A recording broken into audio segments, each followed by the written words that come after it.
Hello, AAML. I'm Rod Firoozye, your AAML newsletter editor and chair of the social media committee. I know that for this month, our theme is boarding schools and educational decisions, and I'm very happy to present my guests for this month's topic. And why don't I have them both introduce themselves? Please go ahead, Miriam. Hey, I'm Miriam Bodin. I'm the founder of a consulting group called the Bodin Group. I started it as a practice in 1980. So I've been doing this work for, you can figure this out, over 45 years. And I'm still active, engaged, passionate about what I do, and interested in talking about the topic of boarding schools and educational decision making. And Doug? And I'm Douglas Bodin. I am the son of Miriam Bodin. There's actually a third generation Bodin, Hannah Bodin, who's not here today. And I've been a consultant for 35 years and been running the practice, and now very active in the mentoring side of our practice, which is a large home-based experiential program for young adolescents and young adults. And just as a way of disclosure, I would want to tell our audience that I have previously retained the services of Miriam on a few cases in the past where there were contested issues regarding schooling. And we'll get into that in a minute, where in the case of family law, how it could come out. But if you guys can, Doug, maybe you can kind of address this issue about public school and private schools, and what kind of resources that you guys would be able to provide for people who are contemplating having their children maybe go to a public school versus, or I mean, a private school versus a public school. I think the most important thing that we offer is guidance for creating a roadmap or a blueprint, a plan. So, more than just which particular school, I think helping educate the families and the decision makers, often, ideally, the kids themselves as participants in making the decisions around what types of schools make the most sense for them as individuals, for their individual constellation of needs academically, socially, emotionally, athletically, et cetera, and really helping the family in a planning process, creating a strategy and an approach that helps determine what are the most relevant components for each individual, and guiding them through that prioritization. And then afterwards, like we're talking about, the schools, let's say up through high school. Um, does your guidance then, would that apply to them being able to get into particular colleges, et cetera, as well? We certainly do that. It's not the lion's share of our practice. It's something that we do to assist our clients that we've helped with more traditional boarding schools or other educational possibilities. Mira, I'll let you speak more to that if you'd like. You probably handle more of the college than I do. Well, going way back in developing my practice, I was thinking very hard about whether the need for my service. Doug explained very well what we try to do is to understand as comprehensively as possible the needs, etc., of every child that we're asked to think about a school choice. Um, However, when I was thinking about uh, the range of children's educational progress in school, I had expertise already, having worked directly with young children and the parents of young children. So I started out with a sense of being focused on the younger of the children, the elementary school age children.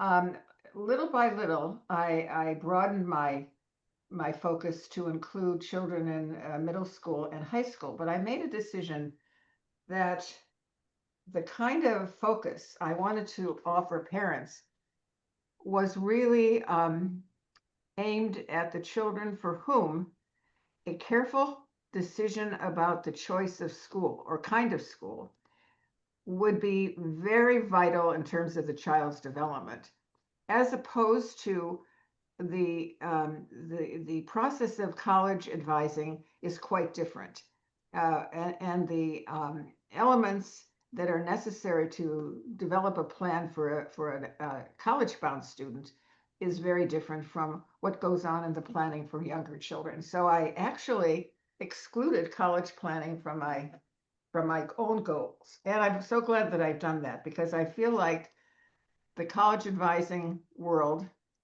um, has exploded in many ways. But it's exploded in ways that I don't feel comfortable in many domains. So I really like the notion of working closely with parents, even up through the high school years, to help the parents understand what might be a very positive approach educationally for their children that would really make a difference. And so that's what I have focused on. And I also want to say that um, we haven't talked about actually the idea of, I haven't, nor Doug, addressed the idea of choosing between the public and the private sector, because I think it's a complicated issue. Right. It's been my experience over the years in working with attorneys, um, that it often comes up very early that I'm asked, do I have a bias about private schools, or let's call them independent schools, as being better, quote unquote, for children than public schools? And really, that is first of all, I answer by saying, no, I don't have a bias. And then I back that statement up by saying that, again, we go back to what the child's needs are. In some cases, a child has such specific needs that are uh, going to make a difference in terms of how the child is going to succeed in school. The services required for the child cannot be offered in most traditional independent schools. So in many cases, it's turned out that the appropriate choice would be public. And by the same token, some children who have very special needs, um, the public school that is the area where the child lives may not have those particular services available, and so the family has to be looking at a school in the independent school sector that specializes in meeting the needs of the child. So it's a nuanced kind of process, and I feel like, to Rod's point, many times the judges themselves need to be educated, because it's sometimes the question that the judges may ask, may have asked me, which is, do I have a particular leaning toward the benefit of a private school education over a public school education? So I don't want to get too deeply into it, but I think it's an important question. Oh, and in the context of family law, you brought up the issue of special needs and for certain children, and that has been at least one of the areas where I've used your services in the past, which was where one of the parties felt like a particular school was perhaps better designed for their special needs child, and the other parent was against it. And in that context, needed your ability to provide advice regarding the particular schools, what they offered, and how that would be different than perhaps the public school that the other parent wanted. Right, And I think that like what we do a lot of times in family court is just basically educating a judge. right, I really appreciated the way you approach this matter, which is like you're looking at the particular needs of the child, not each parent's, but the particular child and how you match it up. But I think this is one of the areas where sometimes it comes up, which is that public schools by law, they are required to provide, IAPs, individual education programs, 504 plans. And to a certain extent, they then argue and say, well, the private school doesn't have to comply with those particular requirements. So then what would be like the difference in, they say, okay, the IAP, but then you go and you got to dig a little bit deeper underneath to figure out what it is and what it is. well, yes, and one doesn't always know, because I think that one of the major issues is, how has the child been helped up to the point where, let's say I am called in to look at the situation. So sometimes, if the child is still very young, there's plenty of time to develop the kind of plan that's going to serve the child's needs. It gets very dicey and sometimes very frustrating if I haven't met the child until the child is 16 and has had unfortunately a unsuccessful history in school. And even then, I have to say I have seen some remediation that's been extraordinary. Again, delivered sometimes in private schools, because we should also mention that in the world of private schools, some schools have developed a kind of focus on serving kids with an array of special needs. One kind in particular is serving the children on the autism spectrum. 10 years ago, there didn't seem to exist anything in the private sector for specifically for autistic children. Now we have some selectivity. All the major cities do. It's very hard to find in smaller cities across the country, but all the big cities now have specialty schools that are meeting the needs of children with dyslexia, autism, attentional issues, and fortunately, we have some selection. I'm so glad in terms of the availability of special services for children, because, at one time, not so long ago, if children weren't successful in school, they were labeled as lazy or just, undermotivated, or having parents who weren't drilling them enough or so forth. And now we've become much more sophisticated, which brings me to another point, and that is that we've got to find out, how a child's functioning is displayed. And so there is a real need, and I think it varies from locale to locale, of really solid testing services that would really give us that blueprints that start to understand what the child's needs are and how to begin to serve them. I want to say one more thing about the IEP process.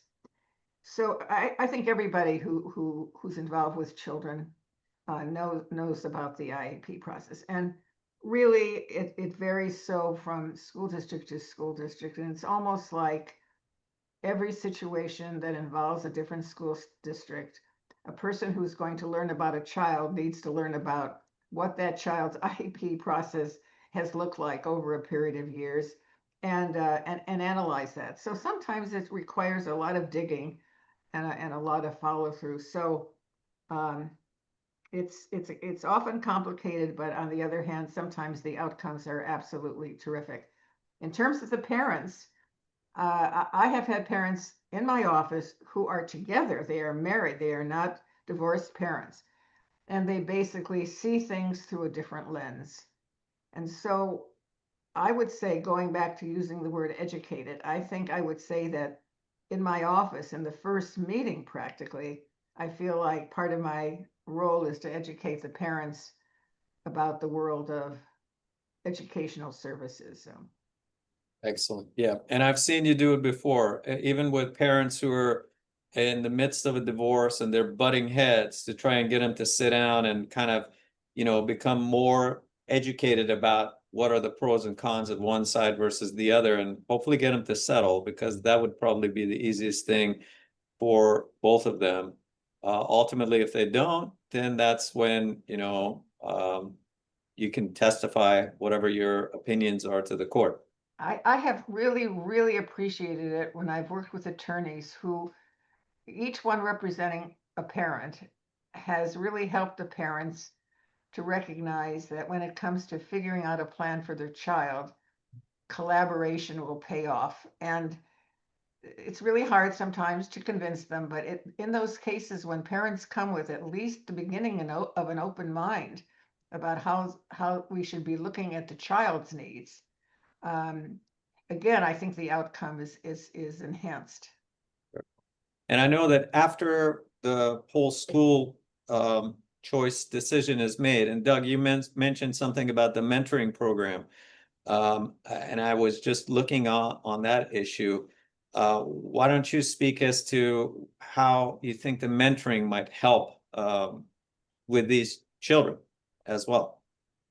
Well, I think the mentoring for us taps into our strong belief in the experiential, and the mentoring we've been doing it for about 10 years. It was actually founded with me and a young man that I had put through a therapeutic wilderness program and therapeutic boarding school in his teen years, and it was about helping people re-engage in the community, and it grew into serving those kids who did not have struggles that warranted needing to go somewhere for a therapeutic experience, but those, especially now in the post lockdown and in this climate of kids being isolated and inactive for the most part, where being at home and doing school at home has now become acceptable, it's normalized. And so our whole mentoring program now is helping kids who are otherwise really stuck at home and stuck being inactive to just physically get outside, get active, get a job, learn to drive, take a walk, a lot of rock climbing, a lot of kayaking, and physical, just getting kids feeling confident about themselves at a foundational level of self-confidence and confidence and achievement that they haven't had in any other domain, and seeing that sort of bleed into other areas of their functionality. So as they start to achieve something very simple and basic, that starts to um, give them confidence to maybe go a little bit further with the homework that's been repulsive or what have you. And a sizable number of our mentoring clients, just parenthetically, are young adults. And even our oldest mentoring client is 42. Oh, wow. I'll leave it at that. That's another Uh, another another episode.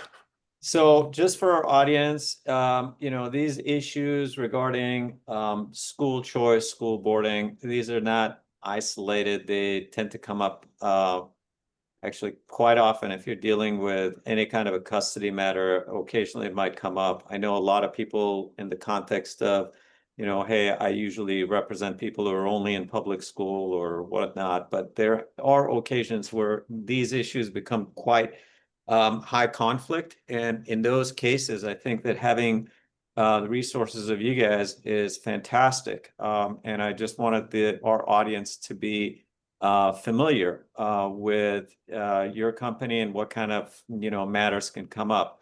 So let me just end right here with your website. This is the website, and these are some of the things that you guys can help with, legal solutions, both regarding other matters and not just in the context of the divorce. And Doug, also, we briefly addressed this issue, which is the therapeutic aspect of it, which is usually what the kids who get into issues with drugs or self treatment. And then the parents would approach you guys to try and come up with some kind of a idea or some kind of a plan. And that's, I understand, would be another topic that I know we could spend a very, very long time with. But that's a big aspect of some of the things that you guys work on as well. Is that correct?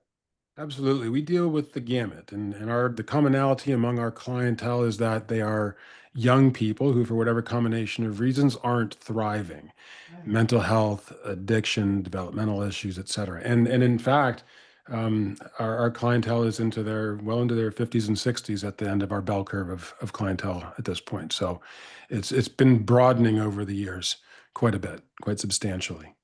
Well, I want to say thank you to both of you. Miriam, it's always been a pleasure working with you. Doug, it's fantastic talking to you as well today. Again, if anyone out there with the AML should need assistance, please feel free to contact me and I'll put you in touch with both Miriam or Doug, or please feel free to reach them directly, the Bodin, the website. Doug, why don't you go ahead and say it to the public because I'm going So to. the consulting website is thebodingroup.com, and the mentoring program website is bodinmentoring.com. Okay, that's easy enough. I All right. think, I don't run that, but I'm pretty sure that's it. Perfect, guys. And Great. the podcast, if there's the new podcast, if I can plug that real quickly, is The Sure. Reframe. It's called The Reframe by Douglas Bodin. That's just come out in the last month, and that'll touch on a lot of these topics actually that I think are broadly around the culture and young people who aren't thriving and how to help serve them. And where can people hear that podcast? All over the place. That's on Spotify and Apple Music and all those usual places. Perfect. Again, Season 2 will be on YouTube as well. okay. And what was it again? What was the name of the podcast? It's The Reframe. Reframe. Okay. Reframe. The Reframe. Okay. Perfect. Rod, Yes. me. Uh, I wanted to know if you had time, if you wanted me to say anything about the boarding school world, or do you want that to be another topic? No, please go ahead and get into it, Miriam. We have a few more minutes. Please go ahead. Okay. I feel like what I'd like to say is that I myself, before I began to operate the practice of consulting with families about educational decision making, I had never seen a boarding school. So all I had heard about was stuff connected to English boarding schools where children were sent at age 7 and usually maltreated while there, and also boarding schools in the United States where two kinds of children typically went.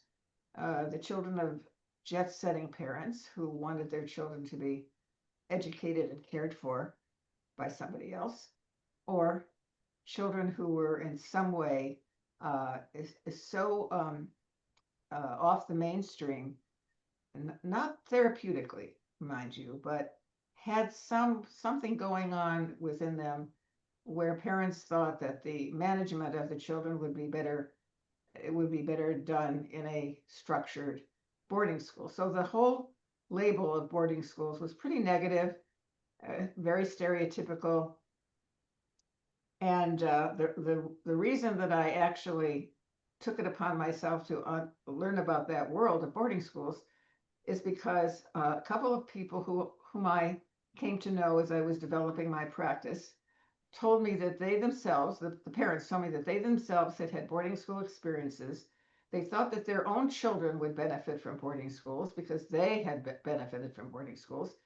And with a few anecdotal stories from parents, and then an introduction to a woman who, at the time, had a practice of referring children to boarding schools, mostly on the East Coast. She and I became very aligned in our educational practices. So she was the person who began to educate me about boarding school life. The point I want to make is that the world of boarding schools is very, very ill known in the country, and for reasons that mostly have to do with the fact that there aren't that many of them. They're located in one general area, the East Coast. There's some boarding schools in the West, but they have a pretty sturdy price tag, and many of them, not all, but many of them are selective, so that they've come to be seen as the equivalent of the most prestigious and selective of colleges. And certainly there are about 12 of them which have that degree of selectivity. But then there are probably 200 boarding schools that are not as elite, not as selective, not as competitive, but do a fantastic job of serving children between the ages of about 15 and 18. There are some junior boarding schools as well. And I just want to repeat that these are traditional schools. These are not schools that accept children who have extreme special needs academically or who have needs psychologically. These are boarding schools which have residential programs that have a wide array of academic offerings, as well as a certain degree of academic support, lots of athletics, lots of arts.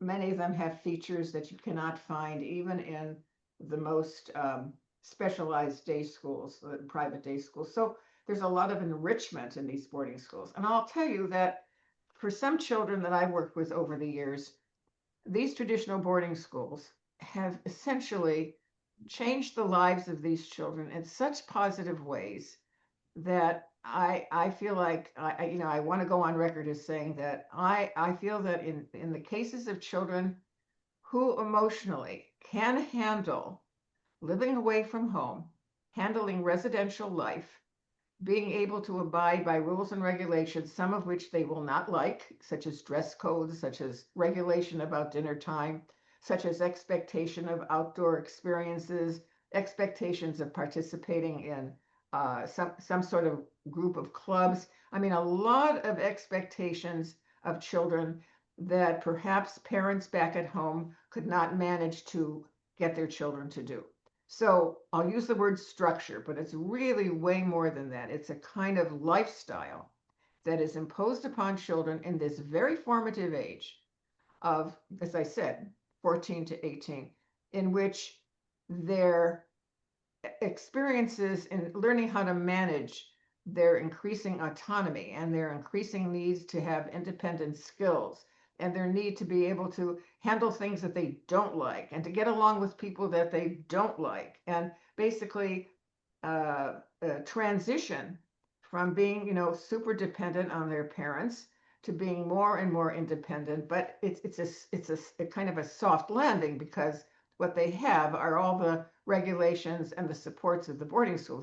They're not just thrown into an apartment and told to take care of their laundry and cook their own meals. So it's from my point of view, for the children, again, for whom the experience of being in a boarding school is likely to enhance significantly their development. Boarding schools can be carefully selected to meet the needs of children that make the experience, I think, are going to do a lot to enhance the nature of the children's experience. And one more thing about working with children of divorced parents, which is probably very obvious to all of you, namely that in some cases, the children being expected to go back and forth between the parents to handle two different lifestyles, two sets of expectations, two sets of clothes, two sets of books, and not to even mention the emotional cost to these children of managing that lifestyle. And again, I have seen it a lot, and I know all of you have. And so for some children, the opportunity to be away from all of that, to basically be developing themselves and not to be burdened by being in the middle of the strain between the parents, is truly a gift. So I just want to say that I've seen that be so helpful in so many cases. And for those of you who want to learn more, I'm happy to talk about it at any time, because I feel like, again, educating people who would be offering this to people as something to think about, I'm very happy to do that.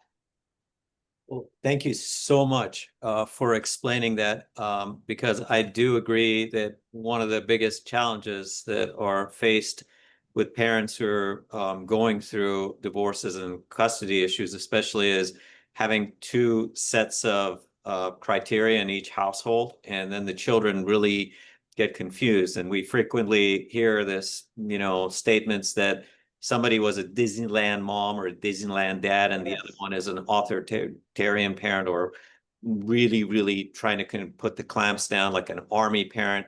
So you get this push and pull, and I think that really does a disservice for the children in the long term.